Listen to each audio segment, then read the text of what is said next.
picture of a home the Showells built in 1861.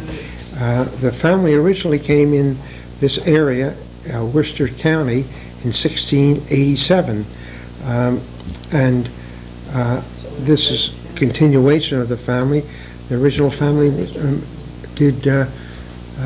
made shingles out of the cedar and the cedar swamps and so forth. I rushed, Charles Klein, one of your umpteen cousins, gave me the picture. I rushed down to see it and found out it burnt down about 15 or 20 years ago. Oh, no. Oh, that's a shame. Now, this is, I believe you've covered the right side of the family and so forth, but this is grandfather Showell. E.B. Showell, the middle name is Bredel, B-R-E-D-E-L.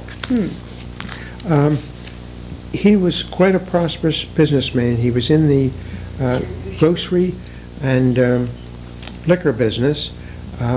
However, he died at quite a young age.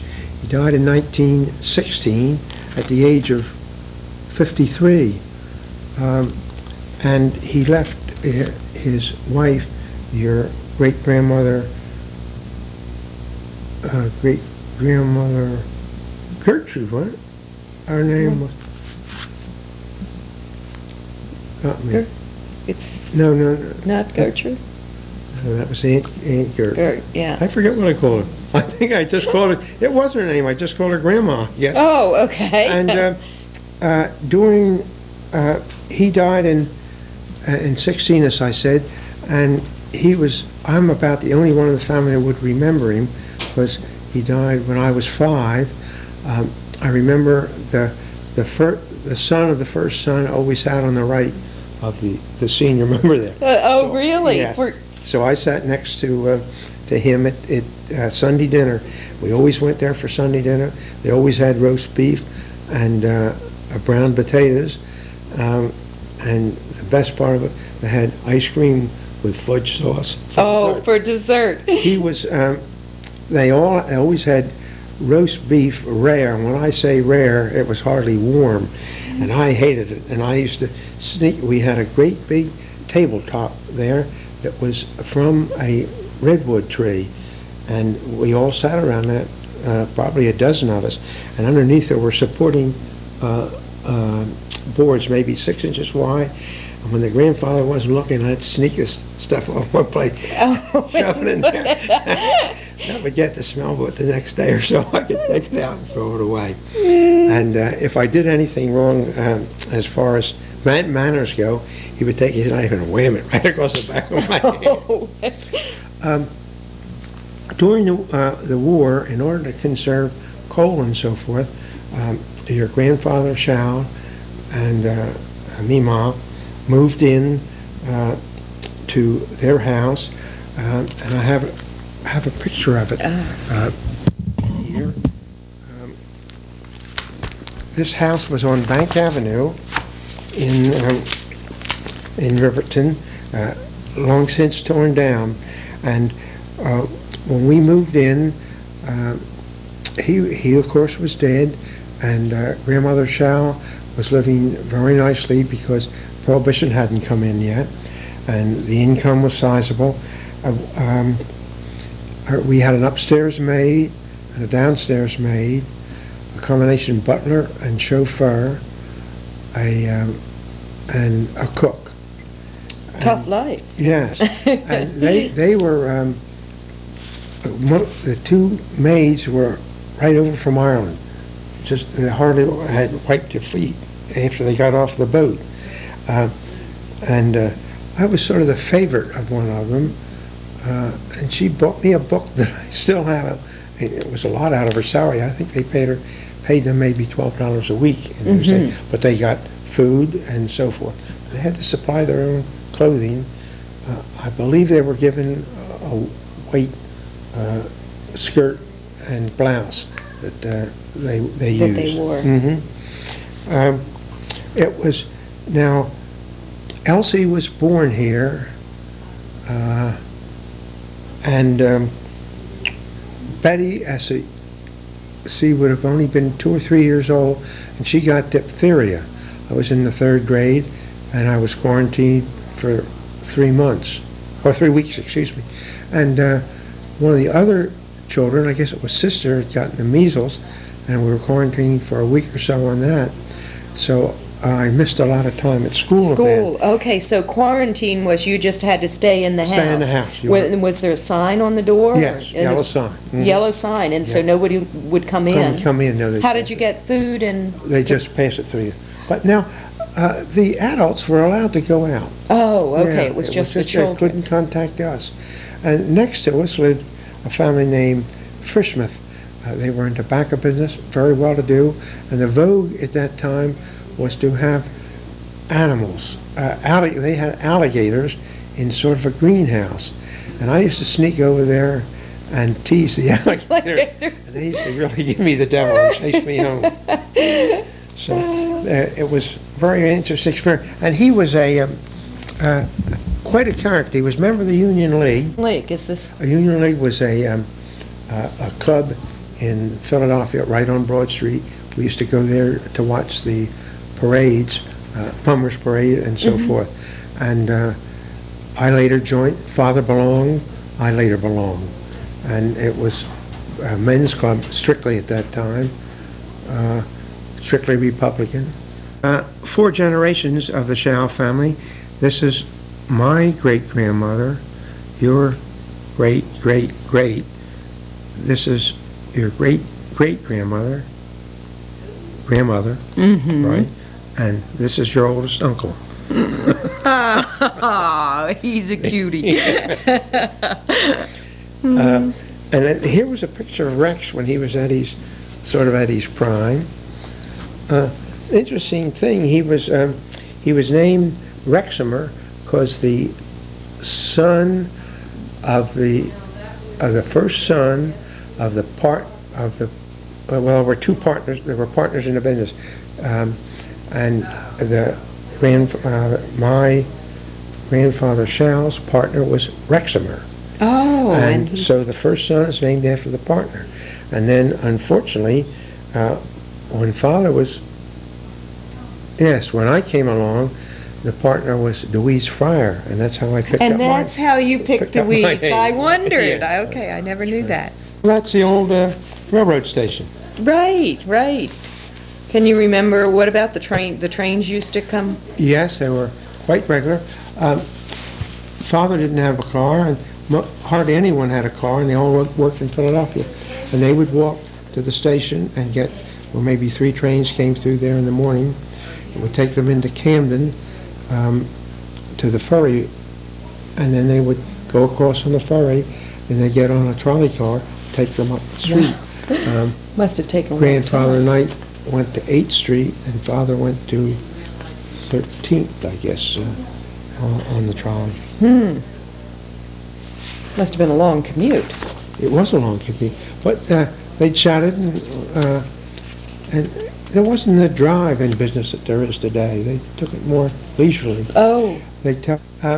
Now, when we lived down at the house at the riverbank, your great Uncle Jack was World War I time, and Uncle Jack was in the Navy, and he would come home, and the other boys had all married and gone off. And Grandmother Shao lived there for quite some time, and unfortunately they invested the company, or the money she'd inherited, the trust fund money and so forth, in Atlantic City hotels. They were booming at that time, and they got bonds on them that paid well and so forth.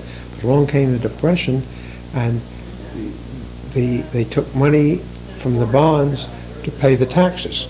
So when I was in that accident I told you about, I broke my jaw, and one of the children, or one of the sisters, had whooping cough.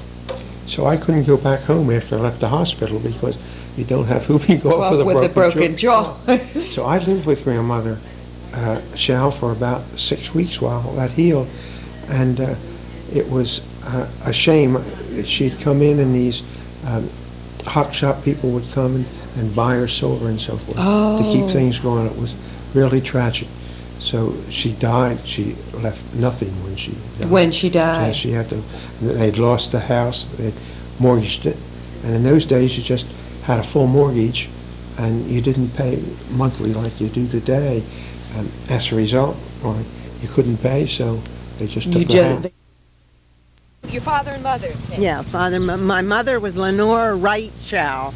My father was George Rexamer Schall. And they both lived on the riverbank here. And they moved from Philadelphia both their families moved from Philadelphia when they were young. And they lived here all their life. So they practically married the girl next door too. Oh, River, our old family history here. Our mother, Lenore Schall, was the first girl to swim across the river, and I think she was 16 when she swam. We have a newspaper clipping of it. And then, so of course, we all swam across the river, and our children all swam across the river, but not the grandchildren. Out here when the river was frozen, and our uncle, Sonny and Uncle Art, they used to have a ice boat and put the sail up, and they'd sail up and down the river here. I don't remember ever being on it. I was on it. Were you once. on it I think once? I was on Ted Hunn's Oh. ice boat once, and that was fascinating. Yeah. But it would freeze here with huge chunks would be along the bank here. Huge chunks of ice, and we used to play on them. And of course, we did fall through a few times, especially Betty. Skated, yeah. What were the skates like? They were Clamped them on their shoes. Oh, you clamped them on your yes, shoes. the That's first what I ones. wanted. Yes, the first ones. Yeah, Yes, the first ones you clamped on. This part up in here is that froze flat. Out further you couldn't skate. But in the cove like here, it was yeah. Over in smooth. that area. That's where the ice boat is along here. And of course, when our father was young, well, I guess when he first went to work from here, the big boat would come down and pick up the men from the yacht club. The whistle would blow when the boat was up there, and then all the men would come running out of their houses and get on the big boat and go to Philadelphia to work. Oh, so they actually commuted. Yes, yes. I didn't realize yeah, that. Yes. When did they move over from Phil? They moved from Philadelphia? Well, now, I thought father was born here, but I'm not quite sure on the riverbank. Mother was 3 years old when she moved here. Our grandfather came one day and saw the town. Yeah. And he loved from it. the river. Yeah, from He the saw it river. From the river, from a boat, from the river, and he loved it. And he always said he wanted to live here. So he came over and He bought came the over house and- without his yeah. wife. Yeah, I didn't don't think she even saw it. Yeah. Oh, Yeah. and she liked it when she got here? he? I I guess yeah. so. She lived here till she died. Yeah. Built in 1850, and it was on the riverbank, and it's the house that our grandfather saw from the out in the water, and about, we think, 1888. Must have been when he bought it, because Mother was 3 years old. She was born in 1885, so we figure they must have moved here about 88. And they lived here the rest of their life. Mother was married from here. And it was Charles A. Wright's home, and his wife was Elizabeth Rowland Wright. Yeah. And they had 5 children that lived to adulthood. Yeah. And that would have been Gertrude, Lenore, Walter, Arthur, and Elsie. And they had 2 that died young, Marie and Edith. Yeah. Okay. And Lenore was... Lenore married Schall, so she was our mother. Yeah. Okay. Now, the house was bigger when it was on the riverbank, but when they moved it here, they did away with some of the section of it. Oh, yeah. okay, some on this side? Yeah, on the back. There was On a the lot. back. It was a lot bigger in the back, and the porch was bigger. Yeah, and the garage over there is the same garage. They moved the garage too, and that's where the chauffeur Leonard King lived with his wife Etta and 3 children, and we used to play with him when we'd come here. He was a wonderful black man. And then when Art and I got married, we lived in that house. That was our first home, the apartment over the garage. Oh. And we paid $15 a month rent. And that was right here. That was here, when it was here, when it was after here. it was moved here that Yeah. they lived there. And when it was, What house are you talking about? That one? this one, and this one, And that's yeah, right. yeah. And when the house was on the riverbank, what year was that? 1930, was the year you were? Yeah, it was 1933, 34. Four. Yeah. We were having hard times at our house on Howard Street, so Charles A. Wright, our grandfather, said we could come and live in his house and rent the house on Howard Street to make some money. So we decided we would do it. So we all moved down, but the Knight family, they didn't like the idea that we were getting the house, and they weren't. So they decided they wanted to come too. So both families lived in the house, and we called it Grand Hotel. It was quite interesting. The Knights had part of the first floor and the whole second floor. We had part of the first floor and the third floor. We had 2 bedrooms on the third floor and a bath, and there were the 5 girls up there, and mother and father. 4 of us in the one room, and Anna J. slept with mother and father, yes. We thought it was great, but we realize now that it was a little hard for mother. The Tacony-Palmyra Bridge, and our grandfather was I guess he was the president, wasn't he? Yeah, he was of the the ferry company. There used to be a ferry that went back and forth, and it was his idea to build a bridge. So he was president at the time that the Tacony-Palmyra Bridge was built. So we always call it our grandfather's bridge, and he was Charles A. Wright. Yeah. Right, and when the opening of the bridge, my father had an old Model T Ford, and we all went out on the bridge for the opening ceremony, and we drove up in this old Model T Ford. But Sister wouldn't go with us. Oh, Sister was embarrassed to ride in the Model T. But the ferry was lots of fun. When they had the ferry, we were young children, and we used to go down, and on a Sunday or Saturday or Sunday, we'd ride our bicycles down there, and we'd tell them who we were, and they'd let us ride back and forth on the ferry, and it didn't cost anything, and we could go up with a pilot, because we were privileged. Elsie, the bridge did start out being a nickel from the beginning, didn't it? Yes. It wasn't free. Yeah. Was it? No, I don't think so. I think it was always a nickel. For a good many years. Then it went up, and we call it the double nickel bridge. Finally went up to a quarter, and just recently has gone up to 50 cents. Yeah. Oh, when was it built? When? Do you remember? I think it was 1929.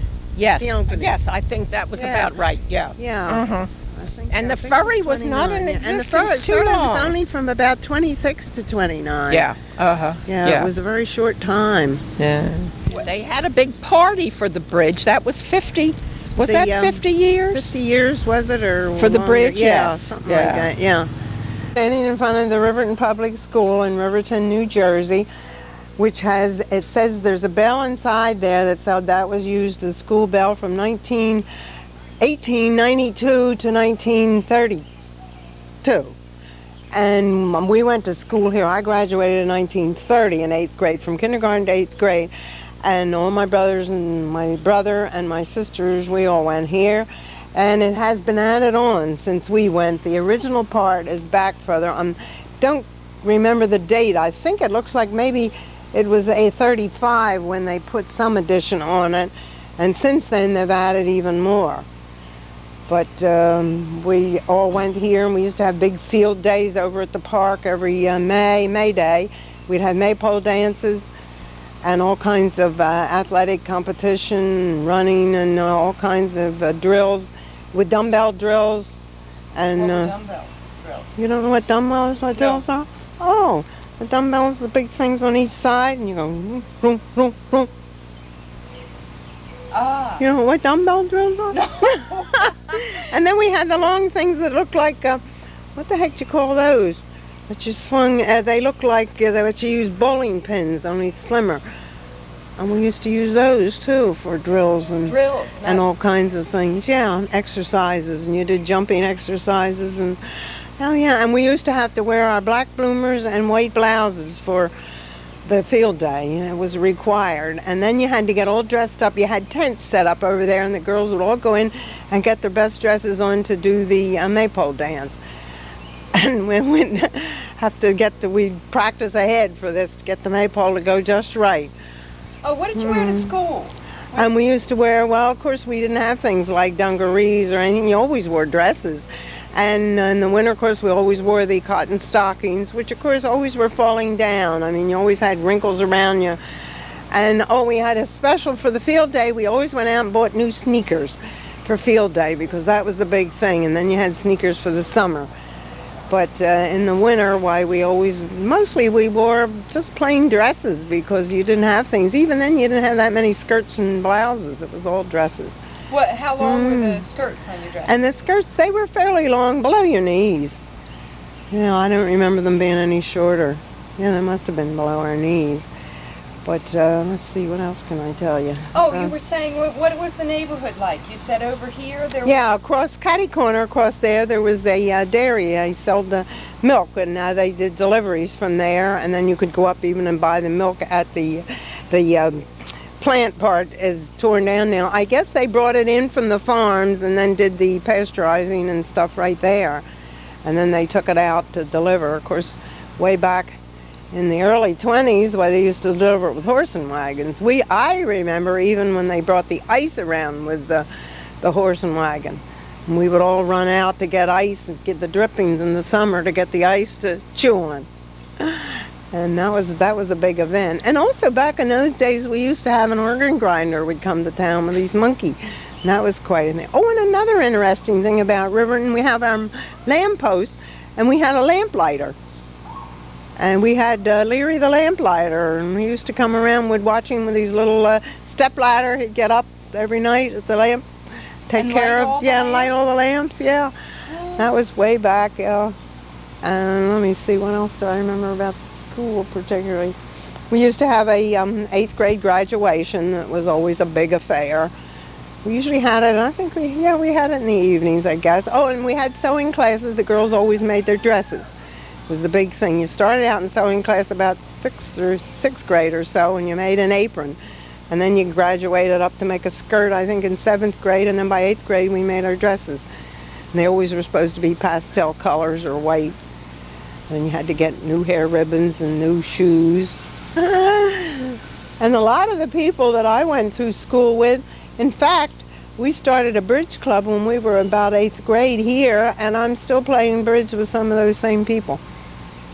In Riverton, New Jersey.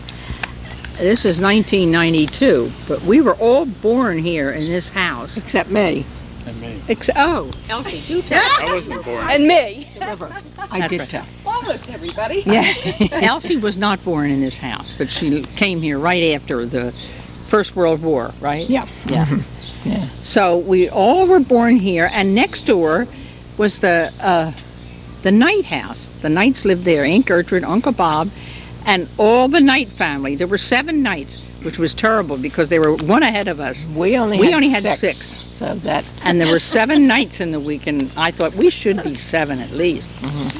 We But Mother- almost were. Yeah, well, Mother had one miscarriage. miscarriage. Yeah, right. Tell them how you got the houses. Yeah. Oh, and the houses were given to Lenore Wright and Gertrude Wright by Charles A. Wright, their father and mother, as a wedding gift. The houses were built and given to them, and they moved in when they were first married, and then raised their children here, and lived here. Mother lived here majority of her life, and Aunt Gertrude also died in this house. Yes, right, but she died a lot younger.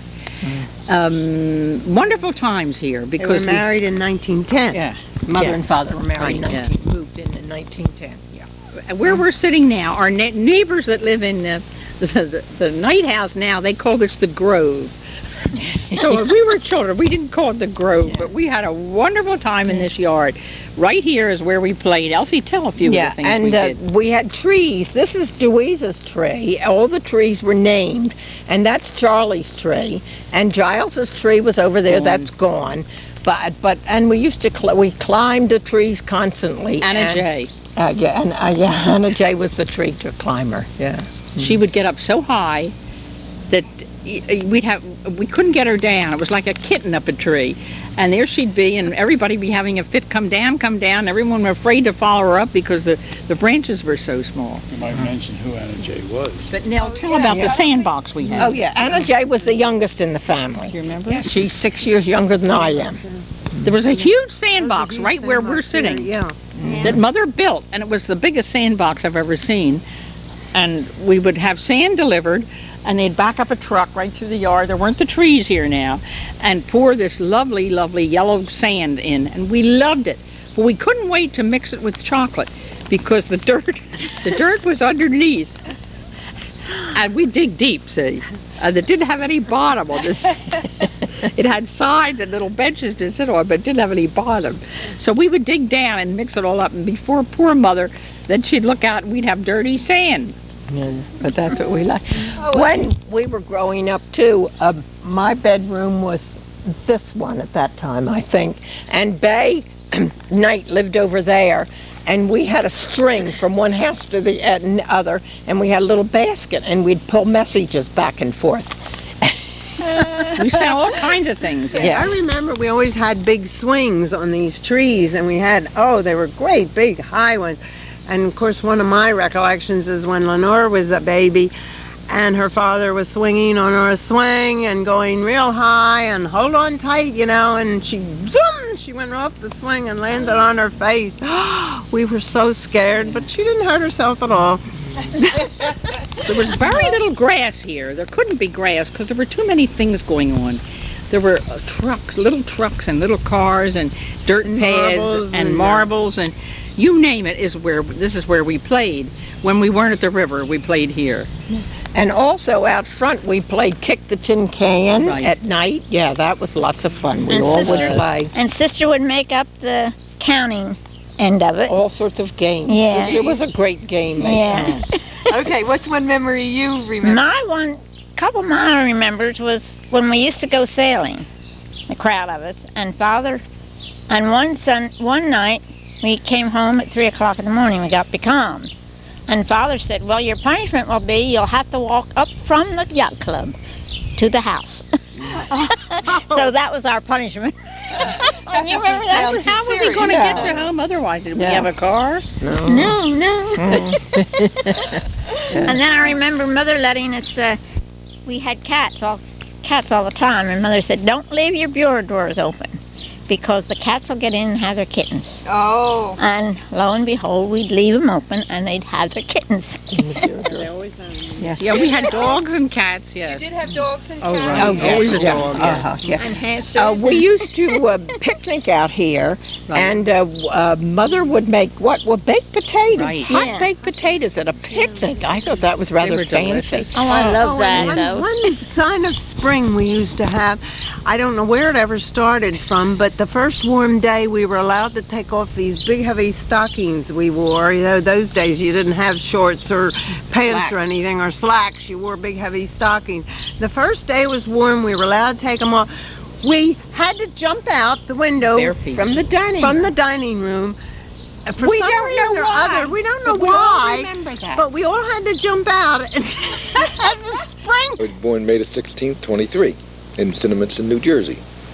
I attended Cinnaminson Grammar School and then to Palmar High. And I met Anna J. in 8th grade, were you? 7th or 8th Seventh or grade, eighth 7th I think it was. We played in baseball. Beat him every year, of course. Over at the Riverton Park. Over at Riverton Park, that's how we met. Over at the Riverton Park. So, other than that, Yeah, they used to tell me that the boy with the long name was waiting for me. Yeah. So when did you meet? You met at Riverton At Riverton Ballpark. Yeah, I was in 8th grade, I think. Aha. We were about all right. 13 So years you old. met Mhm. We were, and started kind of going We with didn't each go other steady for a while for a till we went while, into but- high school, but we were meeting each other. We used to meet at the we used to meet at the library, mainly because we weren't allowed to meet at her house. on school nights. School nights. So I never had any interest in the library except that. Did you get good grades after that? No. No better. No better. No, Not really. You weren't really studying at the library. No. I wasn't.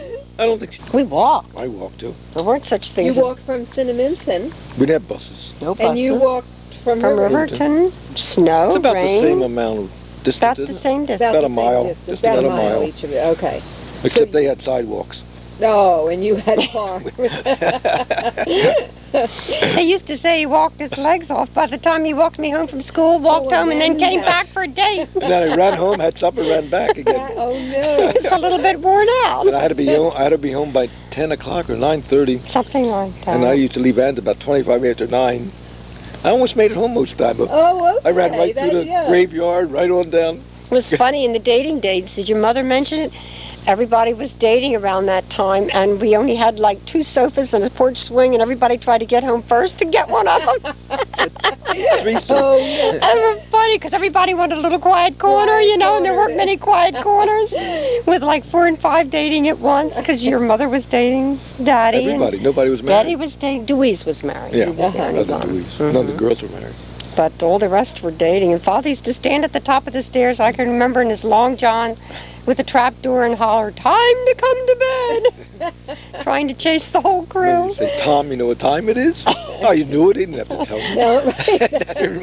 I knew what time it was. Well, I was born at 209 Howard Street, 2/2/1911, and I think a Dr. Marcy probably delivered me then. Probably. Yeah, and of course we lived right next door to Knight's, and Charlie Knight had been delivered just 4 days ahead of me.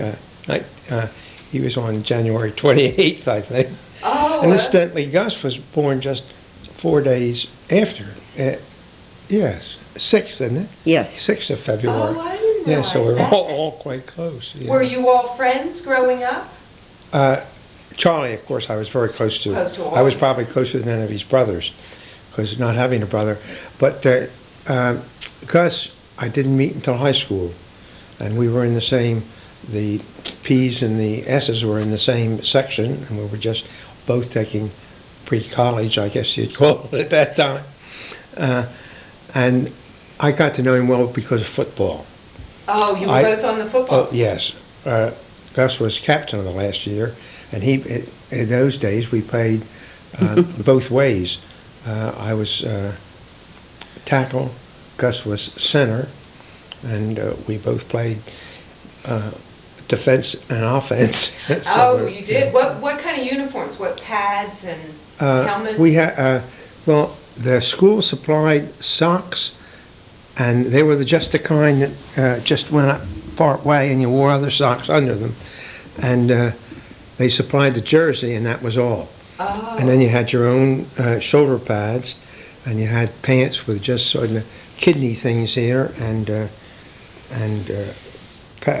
sort of boards down in here. But you didn't have too much protection. A lot different than the ones Then you it have was, today. but you had helmets of some Oh, yes, of your own choice. Oh. Sometimes I didn't wear one much, I don't think. I don't believe I had You one. didn't wear it much? Oh, wow. No, it was. And so your football team, did you win? We had a good, I think we won 3, tied 3, and lost 2. 2? Oh, okay. Well, How do you remember that? Yeah, how do you remember that? I don't know. That was it. But Well, that's where we met, too. Oh, you Yes. met and you didn't know each other as in Olga was in the 8th grade. 8th grade, and I can remember seeing her behind the fence. That the 8th grade, well, you ran from the 6th to the 8th, and we had in the high school had joined that. And I saw this little girl, and she had her hair slicked back. And I thought, that's the girl I'm going to marry. Did you really? You thought it at the time? Yeah, and result, and it took a long while, didn't it? So when did you start going together? Well, I think when I guess I was about I invited you to the junior prom, wasn't it? Yes. Yeah. And we walked to the country club. No cars. First I had to walk from... no cars, so you walked? Yeah, from 209 Howard to up on Garfield Avenue, and then you walked to the country club. And then we walked to the country club. And then you walked off, and then I had to walk back to Garfield Avenue, then I had to walk home. Where were you? In Palmyra. In Palmyra. And I went to school in Palmyra until, yes, and then we went to the high school for 7th and 8th grade. For 7th, oh, okay. You Yes. went to the high school with 7th, 8th, and then on up. Yeah. But you went to Riverton School through Riverton 8th. School, and then Through went 8th to high grade, school. Yes, and then that's to right. high school. And when we were, you were asking about a car, we, first we had a Dodge Touring, which I proceeded to smash up. The local bootlegger, Tony Altadona, hit me. It upset the car, and I was smashed up quite badly. I had broken jaws, broken ribs, and cracked skull, and a little bit of everything. Jack Naseby was with me, and he had leg injuries. Bill Steele was with me, a close friend. He ran home. It was Charlie Knight and I owned the car. We each had $10 in it. I think it was a $20 car. It was a $20 car, really? And we had to, and that was what wasn't repairable. And so we wound up buying a Model T, an open one. We had a sign on it, Mount Holly and High. And we used to go back and forth to school in that. That was In the Model T. in the Model T. That's How right. old were you when you had the accident? Senior in high Senior. school. Yeah, that was 29, yes. 29. Yes. Yeah. And they had a daughter, Louise, who was sister's best friend. Your aunt's sister's best Oh, friend. okay. What was her last name? Louise? Ayers. Ayers. Oh. And her father's name was Bob, and he was a boozer. And so was... So was your father. Yep, my father, your grandfather. And there so was Link Ridley. Link Ridley, the three of them. And those three probably spilled more whiskey than I've consumed this far in my life. Oh, really? Oh, they were something. Was there a bar or something in town that people would go to? No, the nearest bars were in, it was bootleg time. And so the joints were down in what's known as West Palmyra. And the fellow that hit me in the car out of Nona was the chief bootlegger in town. And everybody knew it? Oh, yes. Oh. Yes. And they were great rooters in football. And he was one of my great rooters because father gave him a lot of business. Oh, okay. And they used to get bottles of, I think it was a tenth, a little bottle of gin, clear. And we had I was still living home at that time, and we had a coal fired, and we got the coal from up in Pennsylvania, not too far from Carlisle, up in that section. And they bring it down by truck, and it was real rough coal, a little soft mixed in with it, so supposedly hard, and there were stones in it and whatnot, and I had to take care of the fire because father wasn't too responsible. It was hot air heat. And he would, to hide the bottles from mother, he would throw them in the coal bin. Well, then I'd shovel the damn bottles in, and then they'd form, you know what a clinker is? Uh-huh. You know, and that would all form around the coal. And then I'd have to get bars and break that out. Oh, and I'd say to father, oh, father, I said, I don't mind you drinking, but keep those bottles out of the coal, will you?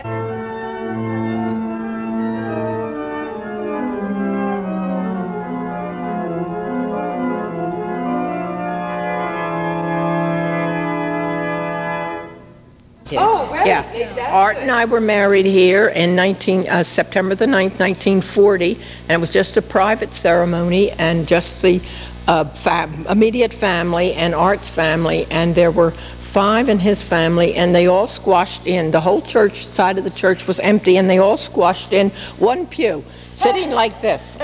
I'll never forget that. Oh, well done. Yeah. And Nellie, sister, go ahead. Yeah. And Grannon and I, my husband was Howard Grannon Layton, and I were married here in April the 1st of 1938. And just didn't have a bride's dress, just we were dressed regular street clothes, and we just had the family. And then we had a little dinner over at mother's house. And we took off for New York for a honeymoon, and the only reason we had enough money to do that was because the minister gave us back the money we gave him, and my brother gave us $10, and he lent Grannon his coat because it was very cold, and Grannon didn't have any coat to go to New York. And he borrowed his coat, and Art and Elsie drove us up to Trenton. We got the train in Trenton to New York. Oh, okay. And then I guess you met us there too when we came back. I don't remember that. Yeah. Remember This that? was Yeah. still the Depression. Yeah, it was still the Explain what it was Depression. like Right, during yes, the Depression. right. I thought that would be interesting. Yeah, because when we got married, I was making more than he was. He was an apprentice printer, and he was making $10 a week, and I was making $12.50. So we Doing rented what were a you doing? And I was a bookkeeper secretary. Mostly I did secretary, which I wasn't very good at shorthand, but I liked bookkeeping, which I got into later. But we got an apartment for $25, I think it was $20 a month, and we thought we were very extravagant to pay that much. It was in Palmyra on Cinnamonston Avenue. We were married in 41, and we were married in this church, and it was June 21st, so we had our 50th anniversary last year. And all my sisters were in the wedding, and Olga, Gus's sister, and they all wore pale pastel colors, and we had the reception in the yard, I guess, didn't we? Yes. All homemade dresses? Yeah, all the dresses were homemade. Mine was, I made part of it, and Mrs. Ayers helped me make the rest of it. And the day was terribly, terribly hot. It was so hot that Grandfather Wright said he couldn't come to the wedding. He went to the shore. I'll never forget that. It was just too much heat. Yeah. And I remember he gave us $35, which just seemed like a fortune. Yeah, then I joined the Navy. What year was that? I was September the 22nd, 1942. He remembers that. And then I spent 3 years, 2 months, 23 days in the Navy. But we were married while he was in the Navy. We got engaged right before I went in the Navy. September. The year I went in the Navy. Then we got married that January. So we'll be married 50 years this January. Yeah. And we were married in the church in Riverton in his uniform. And we had a very small wedding. And we went to New York.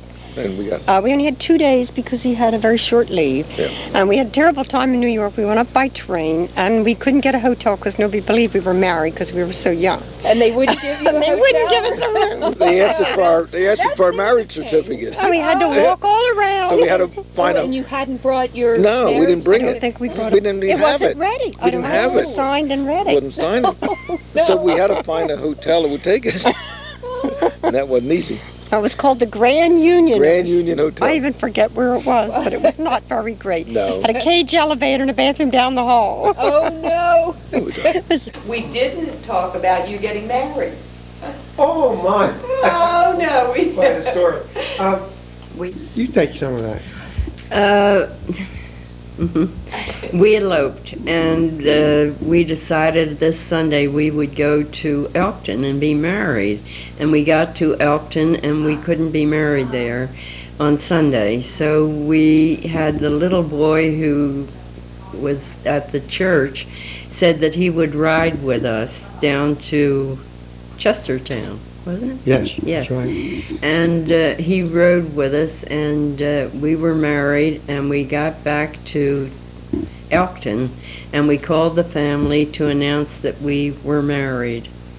I'm Mary Elizabeth Lohr, better known than Betty. I was born and raised in Riverton, and I've attended this church for how many years? And then I joined the Baptist church, and I was married in the Baptist church. And I was baptized here.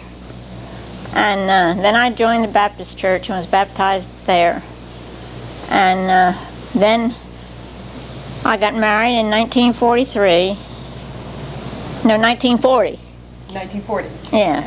And in 1943 we moved to Louisiana. And from there, that's where I am right now with 2 boys. Andy, who is 47, was born in 1944. And Norman Graham Lohr, better known as Chicky. He was born in 1949 in Louisiana, in a Catholic church. Oh, okay. We didn't have the big church then. And that's where I live now. And I come up here every summer. After Mother's death, the church wanted to do something in memory of her in her church because she loved the church and never missed, and loved the children in the church, and worked very hard in all kinds of things in the church. She did sewing for a special group in the church, the older guild, yes. And then she also worked on the breakfast, the men's breakfast. They started having breakfast for the men, and she and some of the other ladies would meet and prepare a breakfast for them. So the money was given for this Bible to be here on the lectern, and it has written on it, presented by her friends in devoted memory of Lenora Wright Shaw, 1886 to 1966, right? The Older Guild, and when there's a baptism here, it's up to me to, when I'm on duty, which is every 5 weeks, you have to prepare the font for a baptism. And this is lifted. You lift this. You lift that all the way up. You have a bucket. The bucket's filled with warm water. You wouldn't want to have cold water for the babies. And it's set here for Father Salmon. And there's a stopper here, and he pours the warm water in. And then I put a couple linen towels over here and a couple of special vestments that he puts on for a baptism. And everyone stands around, and the vows are said. Everyone that's there at the baptism is supposed to be a sponsor and answer what's in the prayer book. And then, of course, we have to wipe this out and put the lid down. Very, very old and very, very beautiful. We're very proud of our church. Quite a few years of working with a vestry, they allowed us to put a memorial garden back here. So another fellow named Frank Class and myself went around and looked over a few gardens, and unfortunately he died. So I was left to lay out the whole garden here. And I've been taking care of it ever since. It's beautiful. But it's worked out very well, and I think it answers a very good purpose. Oh, tell us about it, because grandchildren might not know. It's the memory garden. Well, it's a memory garden. And the only thing we have to show who was buried here was up on the wall. And everyone that's put in here is put in a biodegradable box, so the place could be used forever. And I think it's has answered and will answer a very good purpose. We were originally founded in 1890 as a result of a very disastrous fire that occurred in the center of town, and at that time, prior to that, they had no fire equipment whatsoever. So Palmyra loaned them a hose cart, and the men pulled that to the fire. They ran down here, and they kept it in a little garage in 1890, and they pulled that to the fires. They carried a tank of water with about 100 gallons of water, and this is how they fought the fires in those days. Finally, they bought their first engine in about 1899 or somewhere around there, and from then on it's been a mechanized department. The original founders of the fire company were the leading businessmen of the town. One, I believe, was a president of the bank. Mr. Wright was one of the leaders. Charles A. Wright, that was. He was one of the people who put up money to start the fire company, and it's been in operation ever since then. We celebrated our 100th birthday in March of 1990, and we had a gala affair with a big parade on 4th of July. I joined the fire company in 1945, so I've got 47 years active service with the company. I still go and still drive one of the pumpers. We've had some real bad fires over the years. I was chief in 1950 to 53 and had to give up when I was appointed to the borough council. They didn't want me to have hold two jobs at one time. Remember holidays? Holidays fun with the family. Always plenty to do. 4th of July was a real gasser of the summer. Everybody came, family would come, and Mother would always welcome. Cousins were always welcome. We always had a table full of food, no matter how bad things were. There was always room for everybody. You had a picnic? Picnic outside at the 4th of July, and a picnic supper, usually 2, if I remember, after the parade. And family would come from all over, and let's see, Thanksgiving was just mostly family. After all, there was 8 of us playing. That was enough. That was enough. That was a group. That was a group. And Christmases were always fun because we visited everybody and got wild when the grandchildren started coming. Because then we had a huge family. And on Father, he asked me, or he insisted that I take swimming lessons. And he paid this guy, Cook Thompson, $15 to teach me to swim. and and he taught me breaststroke, and we started at what was known as Wright's Point. That's where the Grand Hotel was, and he would walk along with me and make me swim breaststroke. And along came 4th of July, and I got in the 4th of July races, and I think I won or I got second, and it's freestyle. And when I came in, Father said, "How come you did that?" He said, "I just paid that guy $15 to teach you how to swim. Why didn't you tell me?" And I said, "You never asked me." Oh, no. So, quite an experience. Did you swim across the river?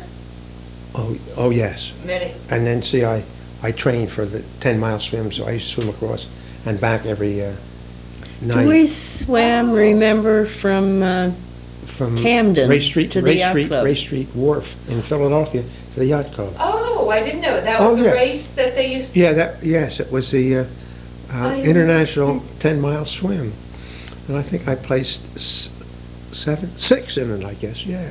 And okay. to train, I'd swim across and back every night, and Charlie Knight, or my boss at the blacksmith shop where I worked, would row with me, and then on weekends I would try to get some of the fellas to pace me. I mean, one fellow would swim across, and another fresh fellow would jump so to speed me up. And I got 4 of them would do it to get my speed better. And then, We wanted to come back on, this is Grand Hotel and the carriage house that we were talking about earlier. We didn't talk about the time of the Depression, when you moved in, when you were living in Grand Hotel. Yeah, it was about 1930. Yeah, it was about 1933, 34, because it was my last year of high school. I graduated in 34, so I'm sure it was that year. But our depression started when Prohibition started, because our father had a fancy food and liquor store in Philadelphia, which was from the Shall Fryer, which came down from his father. And the uncles worked there, and my father worked there. Well, with Prohibition, the liquor business was going. They tried it with just the fancy imported foods, but it did not go over. And of course, then in '29 was the crash. So of course, we had it from about when Prohibition was like 26, and we really had depression till way into the 30s. Up until actually the Depression almost went till the Second World War. When we were married, yeah. Which affected me. Well, I lived in Pennsylvania, so I moved over to Riverton and went to finish my last year in school here, as I said earlier. And then when Elsie and I got married, we were able to find this place to rent for $15 a month, and it was a godsend because there wasn't anything else we could find anywhere around. And I stayed here until the war commenced in 1942, and then I went in the Army, and we left. Gave up the house, and I moved back with Mother. Came here because his family lost their house in Philadelphia. Oh, okay. And the banks failed. Actually, it wasn't Philadelphia, it was Berwyn. Berwyn. The banks failed. They lost all their money and their house, so they moved over here and rented. And the first time you remembered Grand Hotel, what do you remember? I remember all the good-looking girls on the porch. Sitting in the chairs. I thought, I'm going to like this town.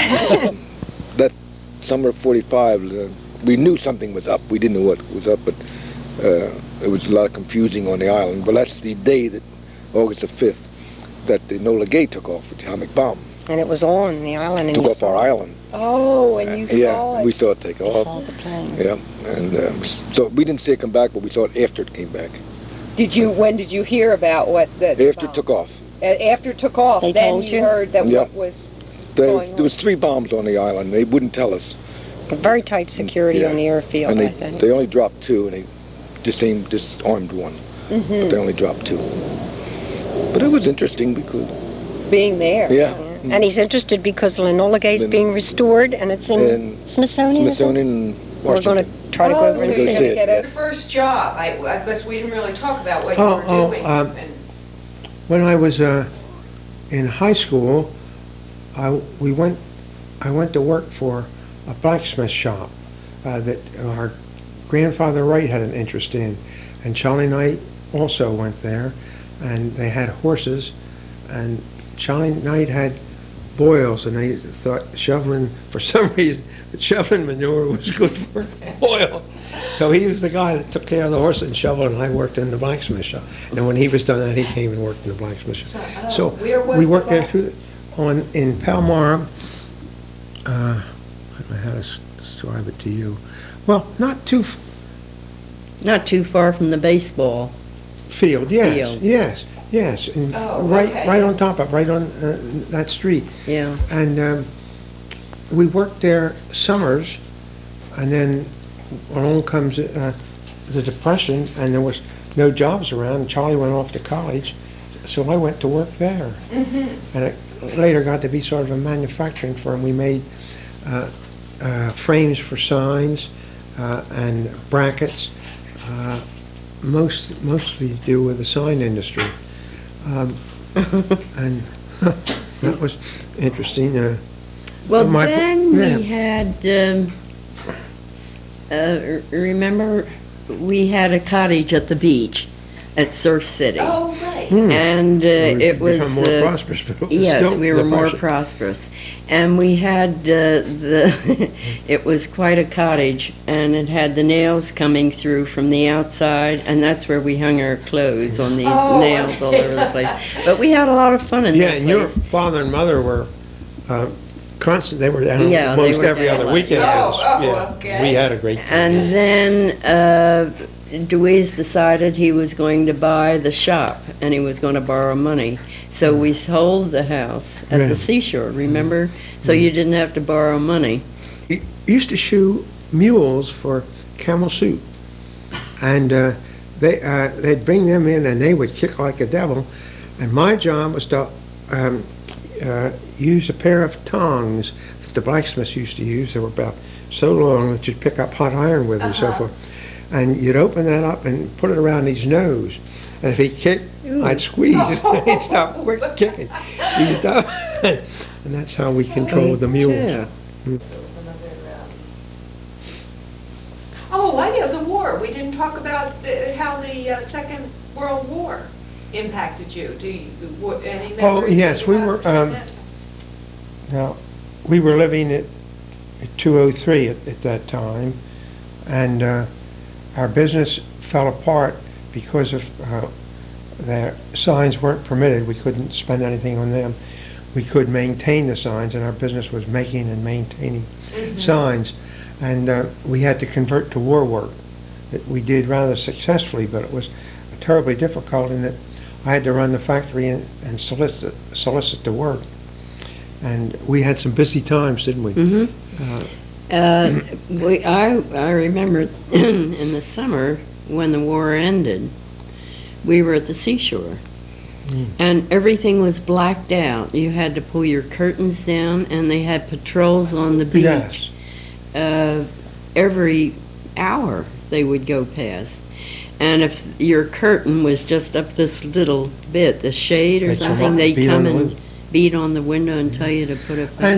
And the dirigibles would come out from Lakehurst and go up and down the coast because they had a very good bottom along there, and the German subs could go to the bottom and just lie there and operate just on their batteries, so that there was no exhaust or oil coming out or anything like that. And they would pick them up. And one time they called out the planes, and they came along and bombed one, and we were just covered with oil on our Well, beach. honey, we would see that Yeah. happen. Yes, you could quite see it. often. You could see the spout when they dropped the bombs. Oh, Yeah. really? On the, oh. And Yeah. and then the beach would be covered with oil. Yeah, and you knew right well that had a hit. Yeah. I guess there were at least 3 hits that Yes, we were conscious of. And we had next to us was the commander of the Coast Guard for the district, and he went to Philadelphia, and he could go to the Commissary. commissary, and he would bring meat down for his dog, and then when he would leave, his wife would share the meat with all. Oh, with everybody. Well, Don and Doris Seberg too. Yes, that's right. We would all get what he had brought for the dog. No, he knew we were doing Yeah, that. maybe he did. Right, but he couldn't. No, No. he couldn't. Do you remember what you were doing when they announced the war was over? I can remember. You weren't down, but I was out in the backyard, and we had a bonfire in back of the cottage. And I was with the neighbors, and we were celebrating, Celebrating. dancing around, yeah. And you must have been In our, home. in our case, we were at the factory, and we were in 26 and Parry Street, which was what was known as Brewery Town many years ago. There were breweries there, and most of the people in the immediate neighborhood worked in our building, and everybody went out of the factory, and the people came out of the houses, and the kids got drunk. They had a big time right along a side street there. No cars were allowed in. It was just really cut loose. It's a big part. Yeah. And then we had our problems getting rid of surplus. They canceled our orders and had to lay people off. It was quite a problem getting back into the swing of things. Well, you had women working. Oh, yes, we had a lot of women working. And they were doing welding, and they dropped the damn hot weld between their toes. So we had to insist on wearing shoes and stuff like that. It was a real problem. Oh, having the women getting Yes, used to training them? this kind of work. Yeah. And then after did you eventually get them trained? And Yes, that's right. They did quite a good job. And then the what war was happened over and they when went the home. war was over? We laid them all off because we had to be union in our sign work, so we couldn't keep them on. So you couldn't keep the women No, because they weren't union members? that's Or- right. Or could women join the unions? Not in those days, no. Oh, women No, weren't allowed to join it the was a trade union, and they wouldn't allow. And so you had to become unionized after Yes, the that's war, right, after the war. which meant you had to fire all the women. Yes, Were that's right. and they were happy to return home, or? Yes, in most cases, Oh, the really? families, Most- the husbands were coming home from the service and so forth. So it And so worked out they- very well, yeah. They And we weren't- employed they some of didn't those complain that much husbands. about. Yes. So Many times the Many of the- employees were their spouses. yes, that's right. You used to go down to Long Beach Island and Surf City. Oh, yeah. We Did- camped right on the Oh. dunes. In That's those what I days, you was could. gonna In those say, days. In yes. those days, we used to spread a big tarp between the two cars, and that's how we lived for the weekend. Oh, all right. And there weren't any houses? No down? house at all. Lots of flies. It Must, oh, Oh, it must have been beautiful. But there was no houses. was all dunes then. Really pretty. No restrictions. And you No. could camp in the dunes? Yeah. Mm-hmm. Took your We old had cars car right right on- down. Yeah, we took our cars right down on the dunes and put a tarp between the two of them, and that's how we That was spent the fun. weekend. Spent a wow. Yeah, we had a good time. Talk about the library, Right. a little bit about your memories of the Right. library and some of the things Well, you've of course, done my there. association with the library goes back my whole lifetime, because of course I went there as a child, and the building has been there since like 1865, I think. And the building was given to the library. The library first started in our parish house, just some books, Episcopal Church Parish House. Oh. Right, and and at last they got a building when Miss